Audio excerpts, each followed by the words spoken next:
Hello. Today I'm going to be discussing an ancient verse that is very mysterious. It has a thrum and a vitality to it that I think really speaks like on the soul level. Like when we hear the words of this hymn, it does something to us. It unlocks something in us. So let's explore this beautiful hymn attributed to Proclus, who was a philosopher, theurgist that lived in the early days of the rise of Christianity in Greece.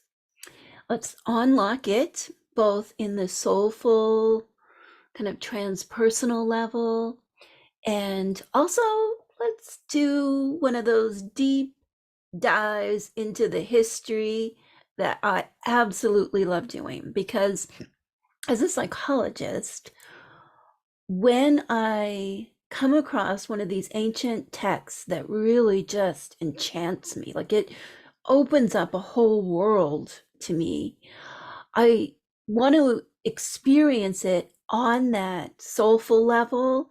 And at the same time, I'm very curious about the author, the times in which they lived, what writing those words would have meant possibly to them, and what their mindset was, and many other questions. So we are going to be diving into the spirit and the history and the meaning of Proclus's hymn to Hekate and Janus. I thought this would be so appropriate since Janus, of course, was the two-headed god, so important to the Romans that the first month of the year is so named January. So as we step into this new calendar year, let's connect to the spirit of this ancient hymn to restore ourselves and as a sort of incantation for the coming year. Let's begin. So if you have your candle, you can light your candle along with me. If you don't have a candle, you can do the little ritual with your hands if you like, just following along with the movements.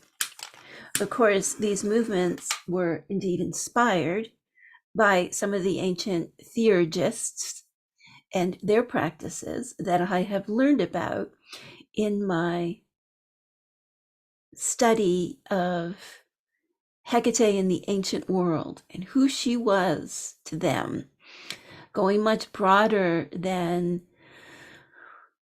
the way Hecate has been portrayed, as this goddess of witches and very menacing in some ways, and as a crone. Those are beautiful to me. And yet there is so much more. And as we are on the cusp of a new calendar year, it is time for us to lean into that energy of being more, of being on that journey of healing, and always in the spirit of the ancient Neoplatonist, of which Proclus was one, being on that journey of ascension to becoming more ourselves. So let's do our ritual. And we begin with the counterclockwise circle in the left hand to symbolize cleansing of space, unbinding, releasing, purification, very important to those ancient theurgists. And now in the right hand, circle clockwise, and this is for protection, for nourishment, and for connection.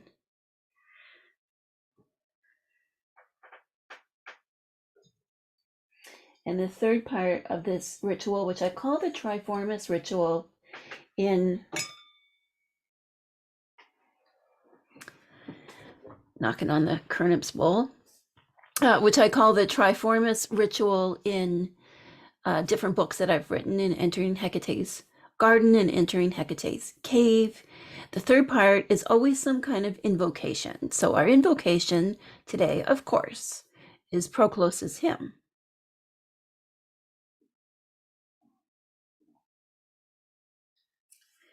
Hail, Mother of the Gods, many named, with fair offspring blessed. Hail, porch-dwelling Hecate of great strength. But you too, hail, forefather Janus, Zeus, imperishable, hail, supreme Zeus. Make the course of my life radiant, weighed down with good things, but drive the evil diseases from my limbs. Attract my soul, now madly raging around the earth, once it has been purified through the intellect awakening rites. Yea, I beg you, give your hand and show me, as one in need, the paths revealed by the gods. I will observe the precious light, from which comes the possibility to flee the misery of dark birth. Yea, I beg you, give me your hand, and with your winds bring me to the harbor of piety, exhausted as I am. Hail, Mother of the Gods, many named, with fair offspring blessed. Hail, porch-dwelling Hecate of great strength. But you too, hail, forefather Janus, Zeus, imperishable. Hail, supreme Zeus. Hail Hecate and hail Zeus, and also Janus. I thought we would also, so that I should say before I go any further, this is from a newer translation of the hymns of Proclus by R.M. van den Berg, which was published by Brill in 2001. And I have put together a PDF of the slides that I'm using for this, and it'll be linked in the notes. So you can grab that PDF if you want to learn more about the sources and see the material. You'll be able to find it there. So there is an earlier translation of Proclus's hymn to Hekate and Janus. I should say that Janus, of course, is sometimes translated to English as Ianus or Janus with an I instead of a J. But most commonly, of course, in English, we say Janus, January, and so on. So the earlier translation, I believe, was by E. Voigt and dates to 1957. So this is the translation that I first encountered. So this is a little bit different. Hail, many-named Mother of the Gods whose children are fair. Hail, mighty Hecate of the threshold. So you see that difference there between Hecate of the porch and Hecate of the threshold.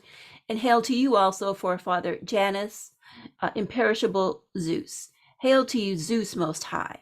Shape the course of my life with luminous light and make it laden with good things. Drive sickness and evil from my limbs, and when my soul rages about worldly things, deliver me purified by your soul-stirring rituals. Yes, lend me your hand, I pray, and reveal to me the pathways of divine guidance that I long for. Then shall I gaze upon that precious light, whence I can flee the evil of our dark origin. Yes, lend me your hand, I pray, and when I am weary, bring me to the haven of piety with your winds. Hail, many-named Mother of the Gods, whose children are fair. Hail, mighty Hecate of the threshold. And hail to you also, forefather Janus, imperishable Zeus. Hail to you, Zeus most high. That is such a soul-stirring hymn, isn't it?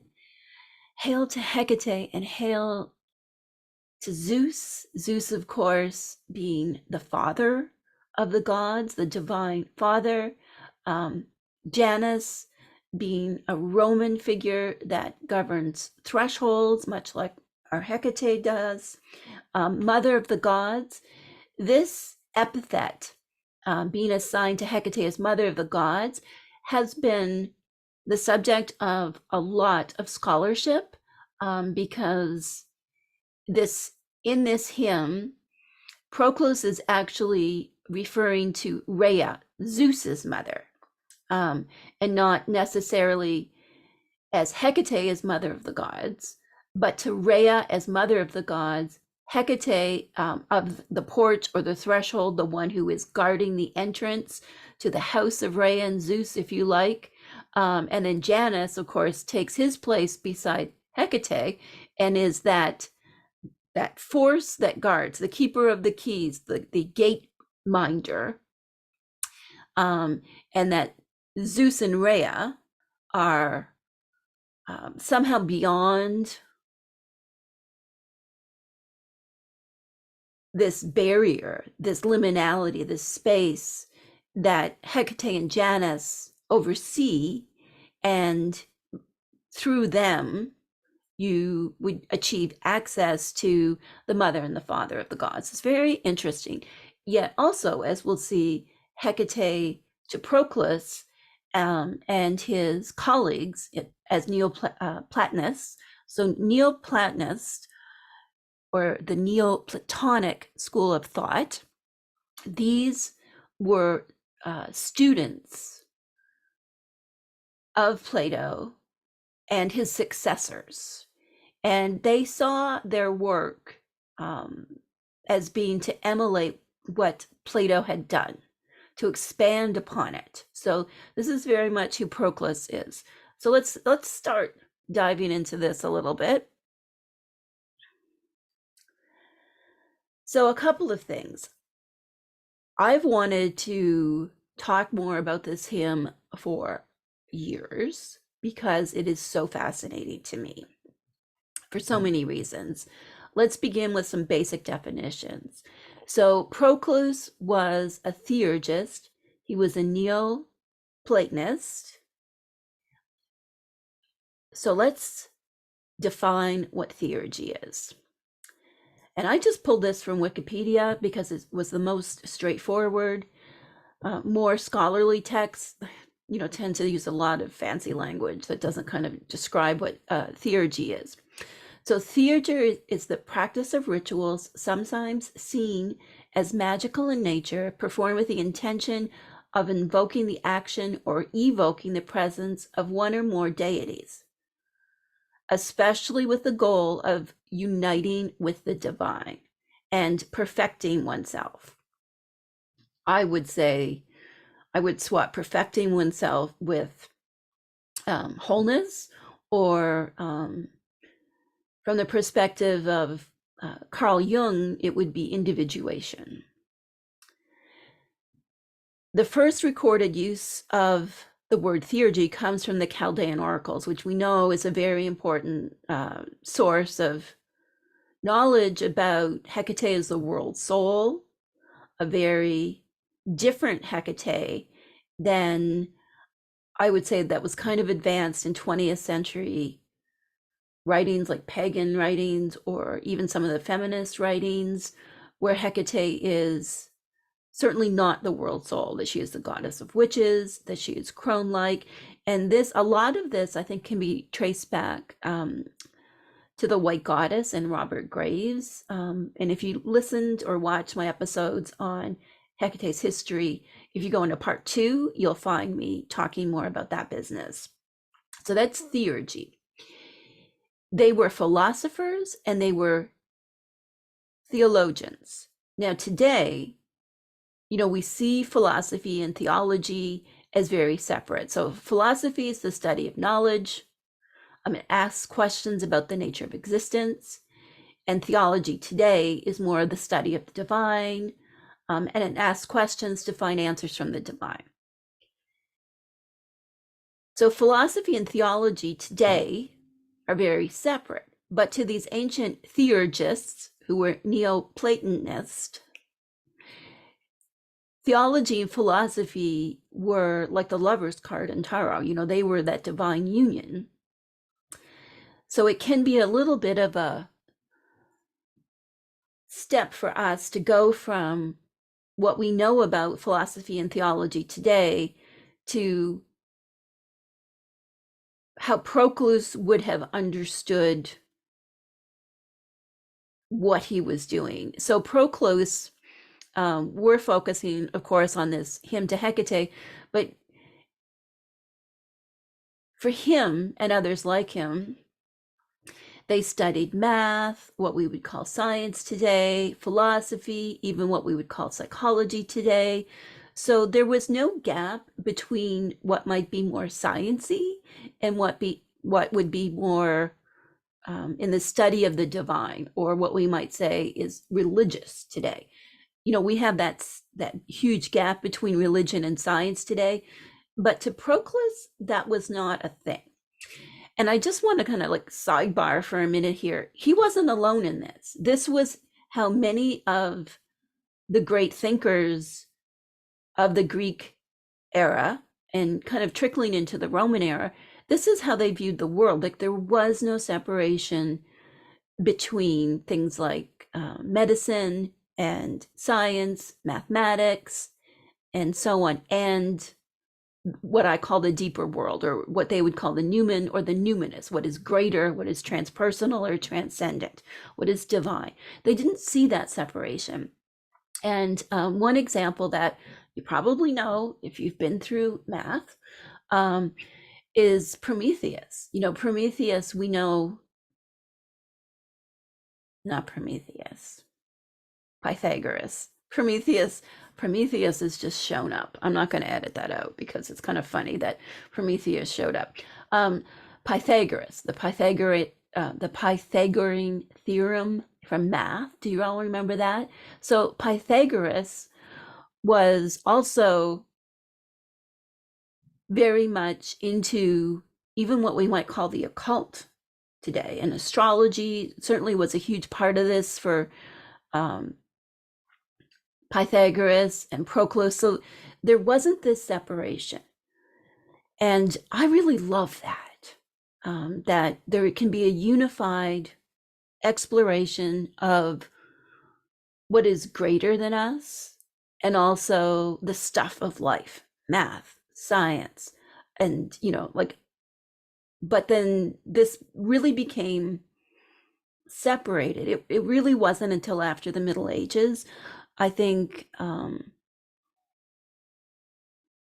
read somewhere that it was Immanuel Kant who really spearheaded this split between theology and philosophy, and then the splitting off of science. Like, so these things all became in their own separate ivory towers or churches, and so this persisted for quite a long time. So let's just keep in mind, the key here is that to Proclus and his colleagues, there was no separation between all of these different aspects. And the fundamental goal of our life was to ascend beyond, kind of like what is mundane, what is of the world, and to become something more. And also this business of being united with our soul or our spirit, our daimon, Daimon, is how I usually spell it, the translation of it. So it's all very interesting. It gets even more interesting when we start to understand a little bit about who Proclus was. So Proclus arrived in the early days of Christianity, just as Christianity was starting to take hold in Greece.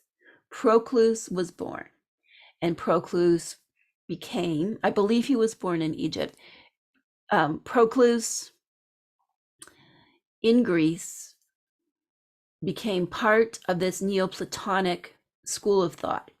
Now, by this time, this school of thought had lost a lot of its influence. So I want to read just a little passage from his eulogy, who was delivered by a man called Marinus. Marinus, so this is coming from the R.M. Vandenberg Proclus's hymns, and he writes, spirits were low. The passing away of the towering figure of Proclus, albeit worn down by old age in his last years, meant a severe blow to a community that was under steadily growing pressure from the Christian authorities. No longer could they feel safe under the aegis of Athena. It was gone. The immense statue by Phidias that had crowned the Acropolis for ages had been removed by those who move that which should not be moved, as they cautiously referred to the Christians in a coded phrase. She now dwelt with her last followers in the villa of the school. With Proclus, they had at least had the guarantee that the gods would protect them against the typhonic winds of Christianity. So we see this image, you can see Marinus delivering this eulogy, and there's a great sadness because their leader had died. And there's also this great sadness because they know that Christianity is taking over. Athena has been moved, and that their way of seeing the world is changing.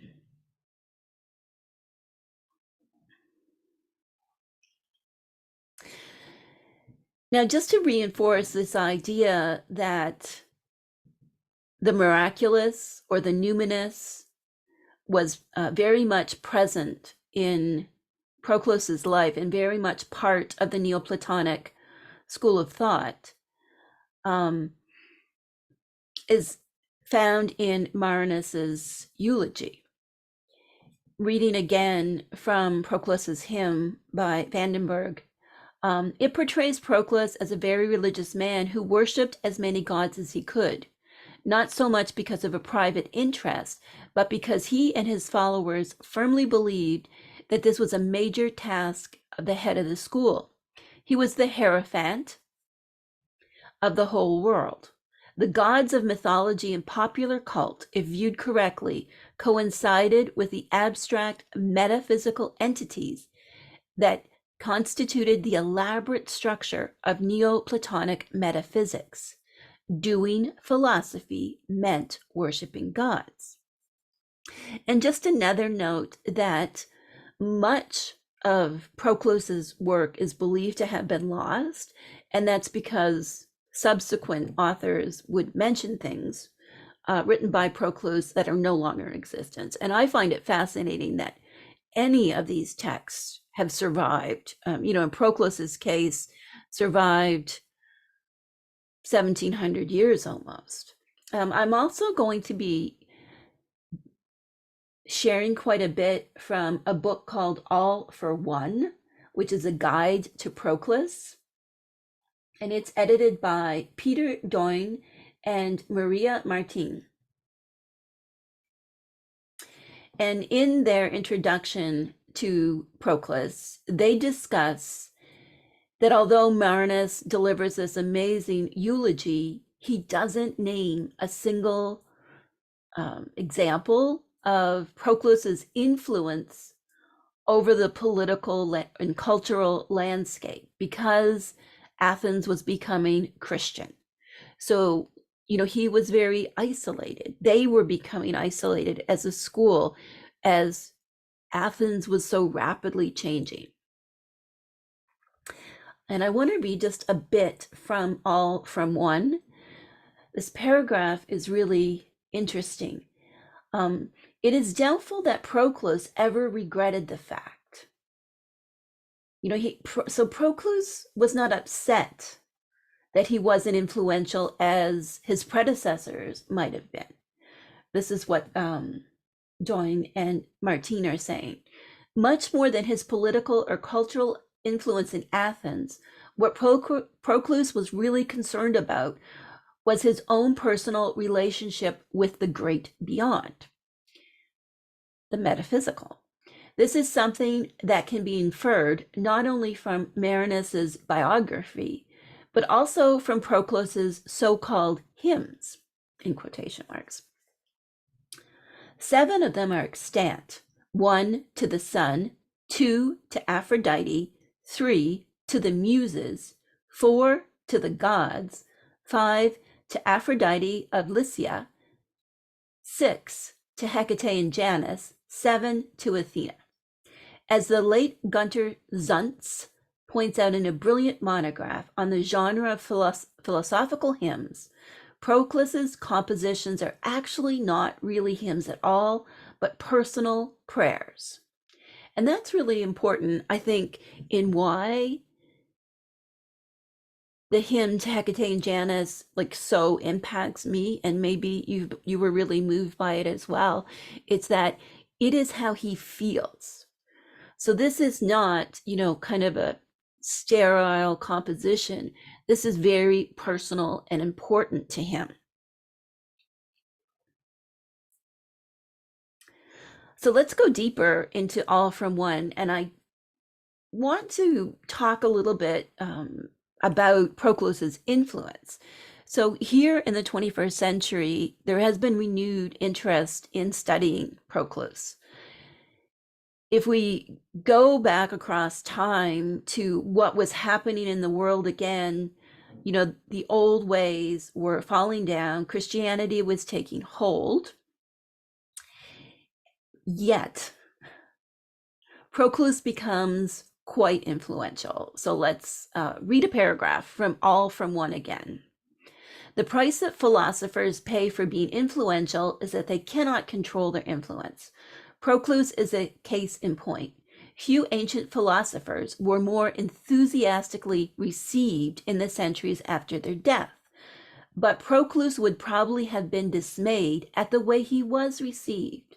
For one thing, very little of his massive corpus, with its masterful Platonic commentaries and philosophical explorations of traditional Greek theology, received any attention at all. Until the renewed interest in Proclus in the 13th century, Proclus's legacy rested primarily on the elements of theology, though we see occasional engagements. Another factor is that these works of Proclus, not a Christian, were of interest to Christians, who were chiefly responsible for reinterpreting, transmitting, and engaging with them. Proclus was staunchly religious, and in all of his writings sought a deeper understanding of the traditional Greek divinities from a philosophical point of view. It would surely have struck him as ironic, if not deeply depressing, that the story of his legacy is primarily the story of Christian appropriations of his thought. Very interesting.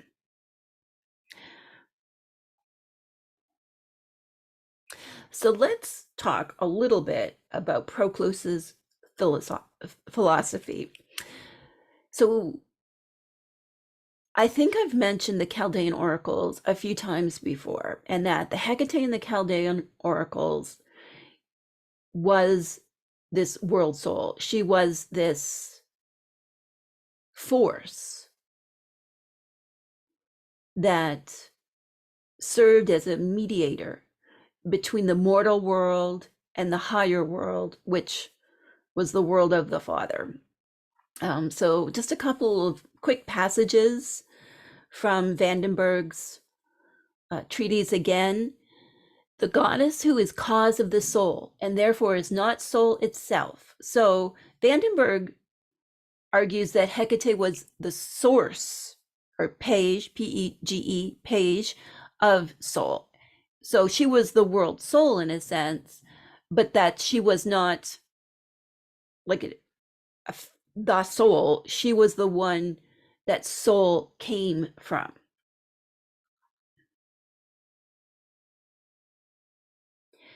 And then he goes on to say, whereas Hecate on the level of the leader gods, so the higher forces, contains the source of soul and produces them.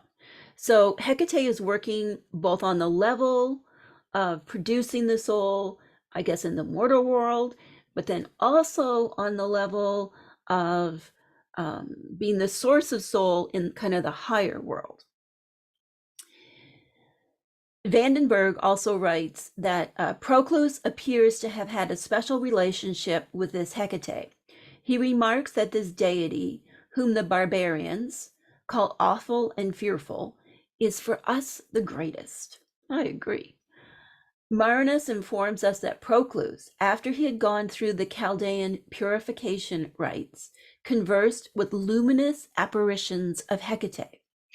Such was eye-witnessed by others. Proclus recorded these events in a special book now lost. So Hecate was really, really important to Proclus, and you can feel that in the hymn. So let's just talk a little bit more about Janus, Zeus, Hecate, the Great Mother. So Janus was this two-headed god who was Roman. So that's really interesting in the context of this verse, this prayer that Proclus wrote, that he's talking about Zeus and Hecate and the mother of the gods, which may be Hecate, but also Rhea, who was Zeus's mother. In comes this Roman god. Why would he have included Janus? So Janus was worshipped in Rome at this time. So again, we are in the 4th century of the Common Era. So they were much, much later than when Hesiod wrote about Hecate. So, that would have been well over 1,000 years before that. So Hesiod in his Theogony presented this Hecate as this great mother figure who had Titan origins. So Rhea was also a Titan, who had Titan origins, which means they were the old gods before the Olympians came. And so here we are in this time when the Olympians, of which Zeus was the boss, are being replaced themselves by Christianity.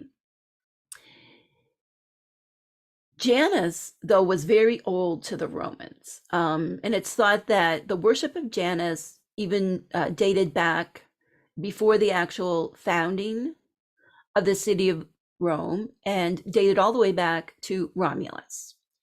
So there were many Jani, which are Jani, ceremonial gateways in Rome. These were usually freestanding structures that were used for symbolically auspicious entrances or exits. And this is from the Encyclopedia Britannica, just some basic facts about Janus. Some scholars regard Janus as the god of all beginnings and believe that his association with doorways is derivative. So like Hecate being a threshold or the porch dweller, that placing him at a doorway symbolized his much greater role. Like he wasn't like Hecate, just limited to watching over physical thresholds and crossroads, that it referred to this ability of Janus, like Hecate, to be that mediator between places. And also Janus is featured with 2 heads. So, at the cusp of the new year, we look back to the year that was, and we look ahead to the future. So hence January. So Janus was so important to the ancient Romans that he was venerated like before any other god, and that kind of like the Hierophant, the highest Hierophant, was the one who would propitiate Janus. So Janus had a very unique place to the Romans. And with his 2 heads, and we think about Hecate with her 3 heads usually, it's this ability to see everything that's going on, past, present, future. In Hecate's case, governance over land, sea, and sky, and so on. So it's a little bit about Janus. I did want to briefly give an epithet, a new epithet that you might not have heard, which is amphiphrosopus. AMPHI, amphi, pro, so, pos.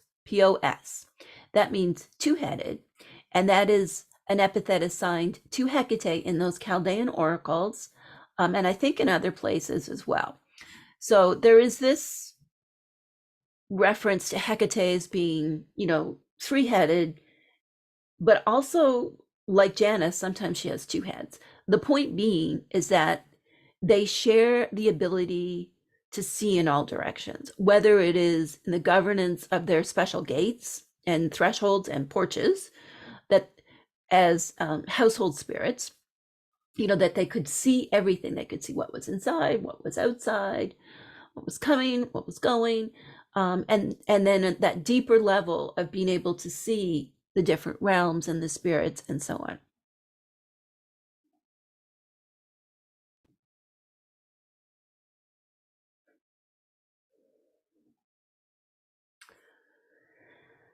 So Vandenberg talks about Hecate as a goddess of boundaries, and certainly like in a psychological sense, as we're moving into this new year, doing work on our boundaries, doing a review, seeing that porch or that threshold or crossroads between the previous year and this year, and leaning into the energy of that beautiful prayer that Proclus has offered us, seeing Hecate as goddess of boundaries. Like, if we are to embark on the journey that Proclus evokes in that hymn, we need some good boundaries. Vandenberg continues to say, she stands guard not only at crossroads and doorways, but also at the dividing line between life and death. She is the mistress of souls, whom she guides in both directions across this line.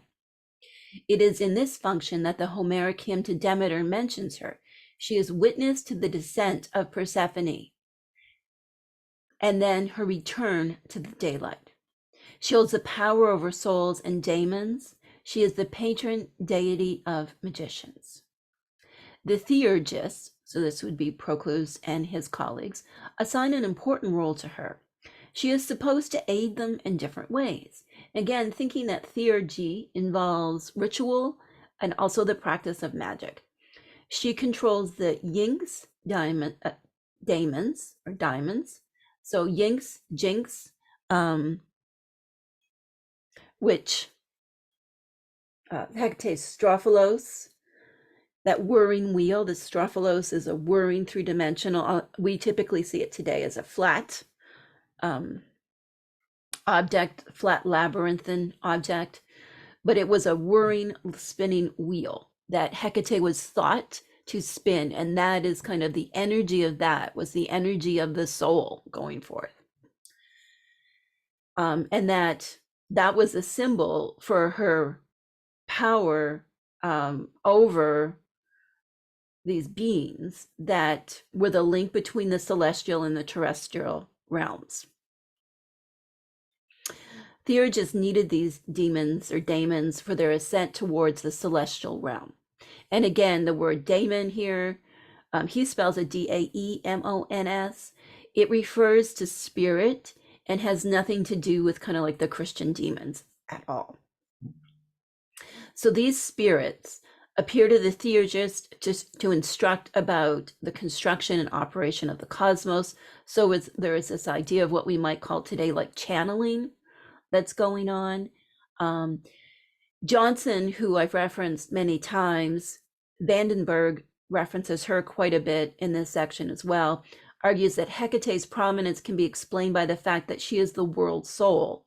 And for that reason, the mediating entity par excellence between our world and that of the gods.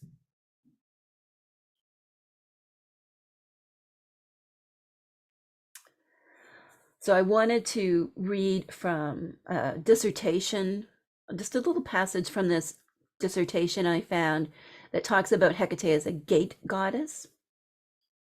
As a gate goddess, so again, thresholds, porches, crossroads, gates. So the epithet for gate goddess there's different ones. Propylaea is one that I use as a chapter title in Entering Hecate's Cave. So, as a gate goddess, Hecate was not only venerated at the stairway to the Athens Acropolis, but also in other Greek cities. In Selinunte, Hecate was also on watch from a propylon. So you hear that propylon, propylaea, so that's about the fancy gates, by the sanctuary of Demeter. In Eleusis, Hecate owned a temple at the gates of the sanctuary.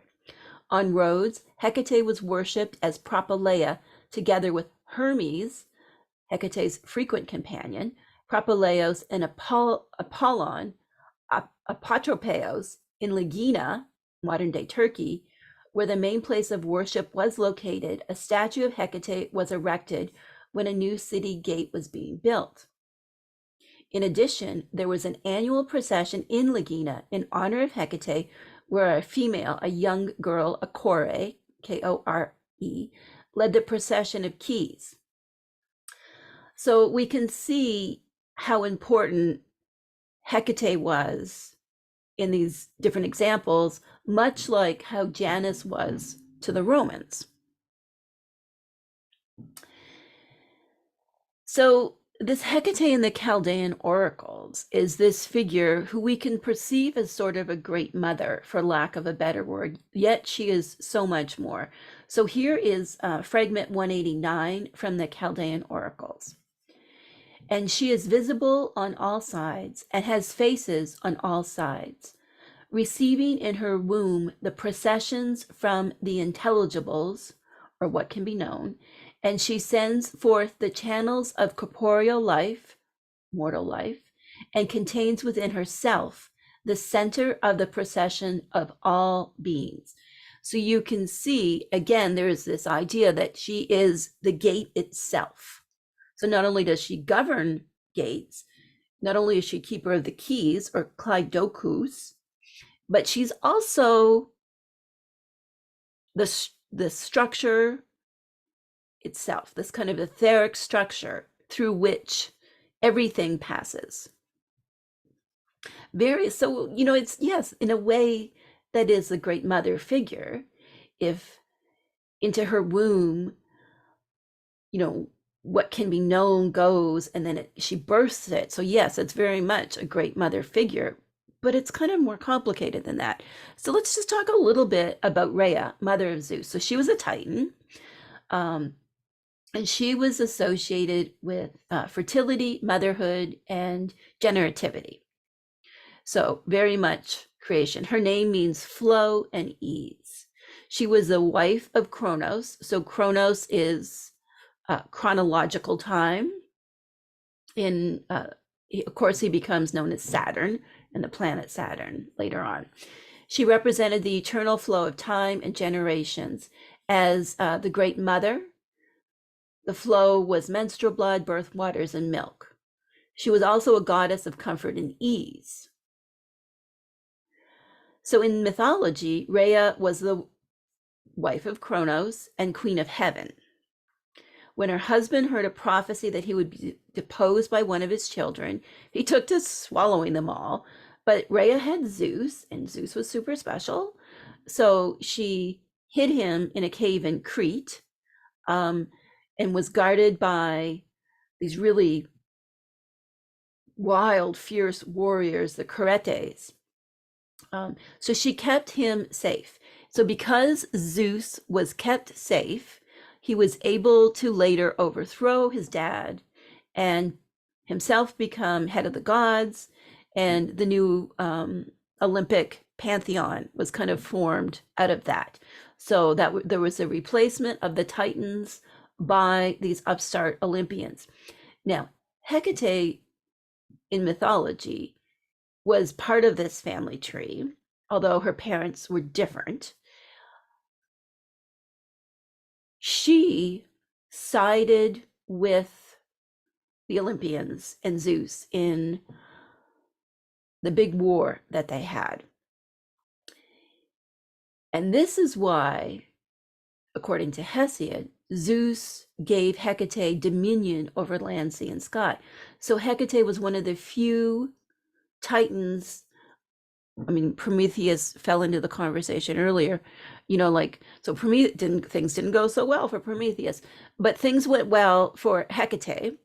And even though she wasn't an Olympian, she had this special power. So again, there is this, she's not in the mainstream. She's the one who is around and can do as she pleases and has these powers over everything. Yet she herself is not like the queen of the gods. So it's very interesting when we look at the mythology, and then we blend it kind of with ritual practices like honoring Hecate on the dark moon, the Dipnon, and fictional writing like Euripides' Medea. It's a very interesting, complex portrait of Hecate as she was understood by different ancient writers and even like artists and statues and so on. But this idea of Hecate as the mother of the gods, as the one who births all things, I find this really interesting because the mother of the gods and then the great mother figure, these can be two different things. They can overlap, they can be different things. If the mother of the gods, Rhea, who birthed the Olympians because she birthed Zeus, and then Hecate as a great mother figure. So the great mother is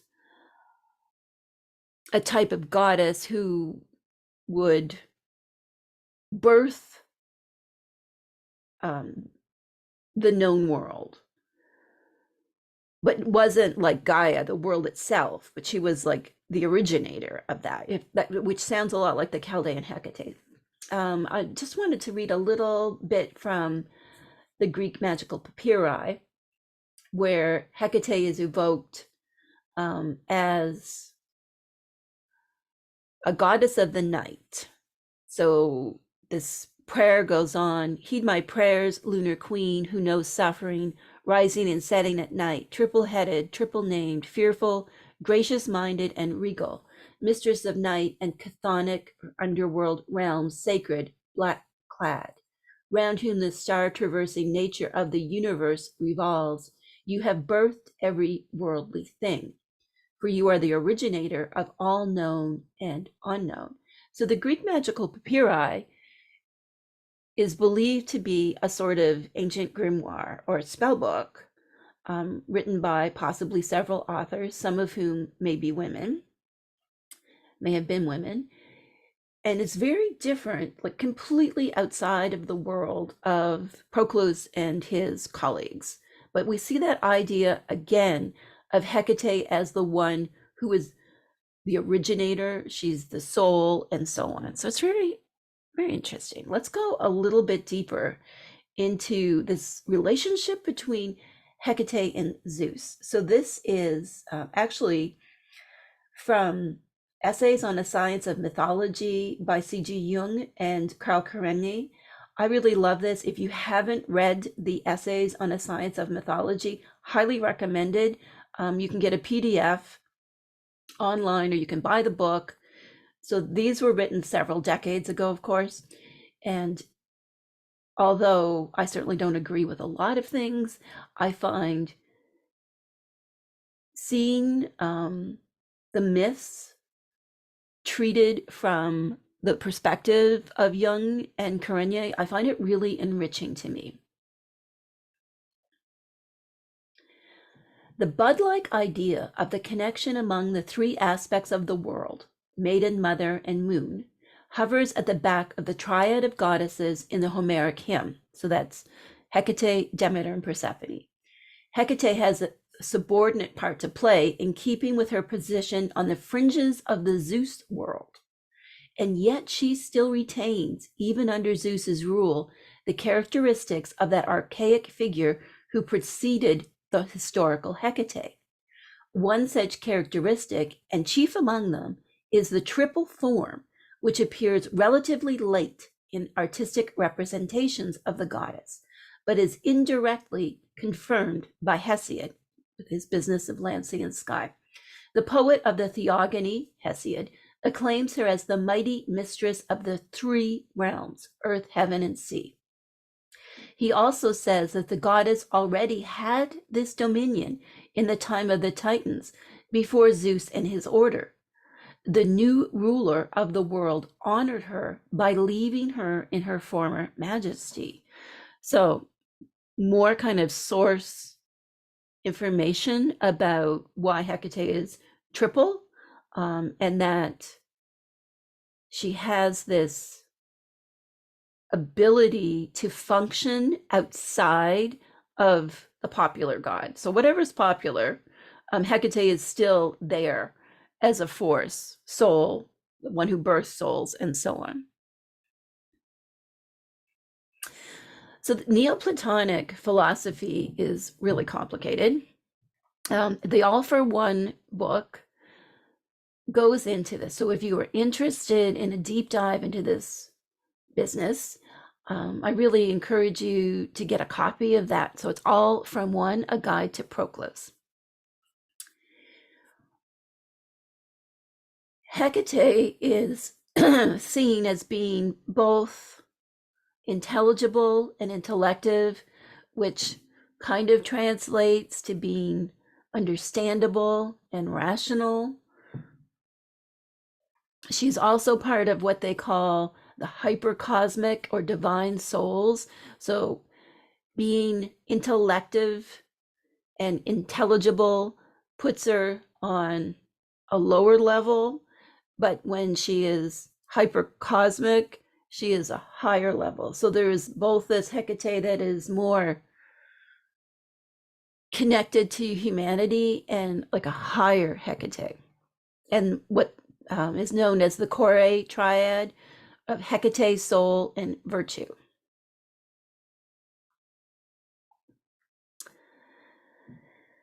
Just to finish, kind of giving you like the briefest glimpse into Neoplatonic ideas about Hecate, I just wanted to read this passage from that book as well. The first divine group is made up of these entities, the Father, Hecate, and the Demiurge. There are, in fact, two intellects considered as masculine entities, one who is Father, contents himself with contemplating the intelligibles, the other, who fashions the universe and all it contains, is the Demiurge. Between these two masculine entities is a feminine entity, Hecate, who both separates and unites them. This triad, which comprises God, is associated with several other important divinities, whose function is to account for their action on the various levels of reality. The most important among these realities are the yinjes, the maintainers, and the teletarchs. So the last sentence, like I said, if you're interested in this, I recommend the book that I'm drawing all of this from, All from One. So you see this triad, and if you know Christian theology, then you know the idea of a holy triad, the Father, Son, and the Holy Ghost. And it's almost like the Holy Ghost or the Holy Spirit.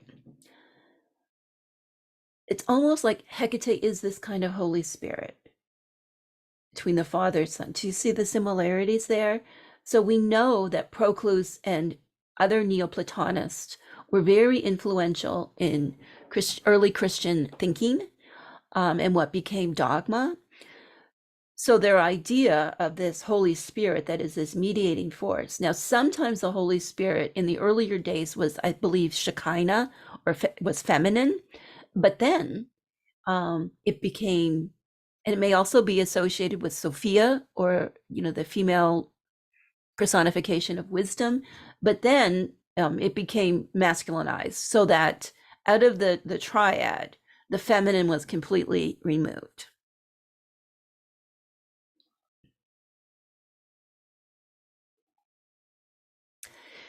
Now, there's one, before I wind this down, there's one passage in the two different translations of the prayer that I read at the beginning that I really want to just kind of unpack or unlock a bit more.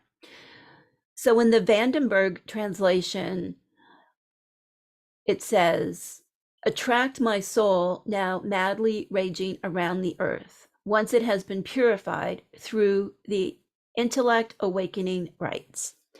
But in the other version that was translated earlier, it says, and when my soul rages about worldly things, deliver me purified by your soul stirring rituals. So those are two very different ideas. And you can see with these English translations of these ancient texts why it can be important to look for different versions, because what one translator chooses can be very different than what another one chooses, and can be very different from the original intention of what was written. And in translations of the Bible, this was done a lot. I know one word that springs to mind is that Jesus didn't really say repent, that you're a sinner, you need to repent. He said something entirely different, which basically is become whole. So when I saw the older translation, which I've known for many, many years, I thought, what is my soul raging about worldly things? Like, yes, indeed, there's a lot in this world. Again, cusp of the new year, there's so much going on for us to rage about. And we can be delivered by our rituals. We can feel better, we can feel connected. The energy from our rituals kind of goes into this great web of energy and helps to rectify the state of the world. And through our own healing, there is that flow that it can extend to the greater world, our family, our environment, and so on. So that's certainly true. But this newer translation that talks about my soul is wandering around the earth, I am separate from my soul, and this reunification of the self with soul would have been something that Proclus was very much concerned about. So I believe that the newer translation is probably more aligned with what Proclus was actually trying to say. And for me, it really resonates with the idea of soul retrieval, which is a shamanic practice that comes from many different cultures, that parts of ourselves, due to trauma, both cultural and individual, get kind of sloughed off, they take flight, and they can wander around the world. In internal family systems, which is a type of a therapy and just a system for understanding ourselves that I draw heavily from in my teaching, it's the idea of exiles. So that our parts of ourselves, whether we call them exiles or soul fragments, are off in the world running around, or the way I write about it in Entering Hecate's Cave is that they are taking safe shelter, metaphorically, with Hekate as the one who is this force through which all can travel, that we can all return to her womb. If you think back to some of the excerpts I read earlier, that our raging soul can take comfort in Hecate's cave or womb, or it can kind of just be exiled from who we are. And this is very much like the idea of wholeness or individuation, that we become wholly unto ourselves. So Proclus is really, talking about what we would call today shadow work. Help me to be delivered from my diseases and to be reunited with my soul. that is what this prayer is. And I think we live in a time where, like, the shadow in our Western culture is so out of control. We just see it everywhere. Um, and how do we find our own ways back to who we really are? How can this world find its way back to its own wholeness when we look at like climate change and politics and war and all of that that's going on? It's like the world soul is off raging somewhere, but in it, we need to call it back. That's a huge undertaking. And, you know, activism and all of those things can play such an important part. And yet, the call to healing that Proclus uttered almost 1700 years ago is so relevant today, right? That we that the call is to do the work ourselves. And as we kind of go into this new year, to see ourselves on this journey that Proclus evoked for us, a journey of healing, a journey of being delivered from disease, a journey of taking the hand of Hecate, of perhaps taking the hand of Zeus and being guided by both of them, and going into the journey of exploring who we are and finding our own wholeness, which of course the Neoplatonists would have described as ascension and so on, and going up through these complicated orders and levels. But this journey that we are all on. And, you know, this is Hecate as psychopomp, which is one of her most ancient roles, which translates as soul guide. She is the one, since she is the world soul, since she is soul itself, and she governs thresholds and crossroads and all of the in between. She is that psychopomp who sees us through. And there is a chapter in Entering Hecate's Cave dedicated to psychopomp, and it contains the soul retrieval ritual. So I'll just read a little bit from Entering Hecate's Cave. Hecate's psychopomp is much more than the one who helps the earthly dead cross over the river to the other side, however. She is the midwife who assists new souls as they are born into flesh, and she reunites us with the fragments of ourselves that we lose along the way. She calls us to take care of our own souls and to see the soul in all things. When we care for our own souls and seek to understand the soul in all things, it draws us closer to the archetypal web, to the very soul of the world. The shamanic and psychological practice of soul retrieval is the process of calling back pieces of our soul that were lost due to individual and cultural trauma.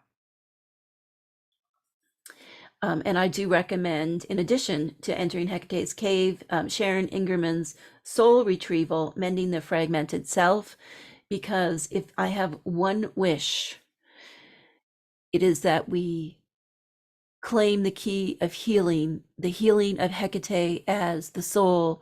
And of course, Hecate is associated with the moon, and to the Neoplatonists, they would see Hecate as the moon, that she was that mediating force between the sun, the solar, the father, and us here on earth.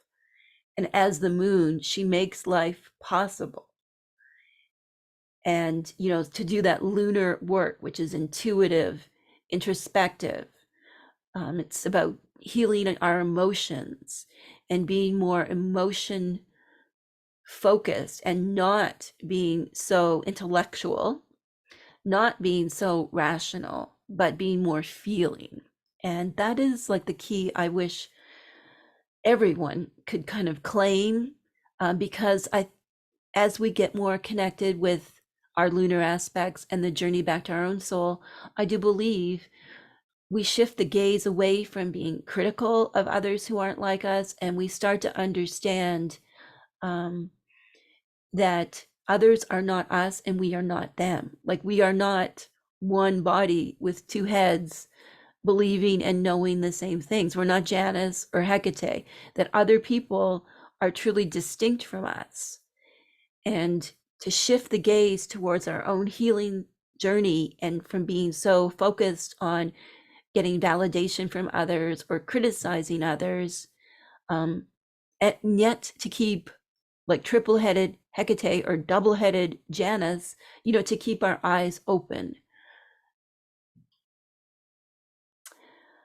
I just want to conclude with a couple of notes. If you have the Keeping Her Keys book, lesson 5 on Hecate's characteristics, where I talk about epithets of Hecate, and I also talk about using them in personal development work and ways that you can work with them, for your own journaling, writing your own prayers or incantations, helping you with setting intentions and so on. So there's some tips in the Keeping Your Keys book on how to do that. I also have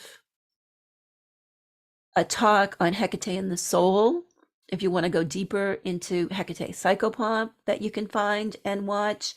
And certainly in Entering Hecate's Cave, I go into all of this in terms of releasing, retrieving the soul, and then ultimately rebirth, inspired by the Eleusinian mysteries that involved Demeter and Hecate and Persephone, and also this Neoplatonic theurgy way of experiencing the divine, and being deeply connected to my beloved Hecate. So hail to Proclus for writing this amazing prayer that offers us so much today, and all of my blessings for you for the new year.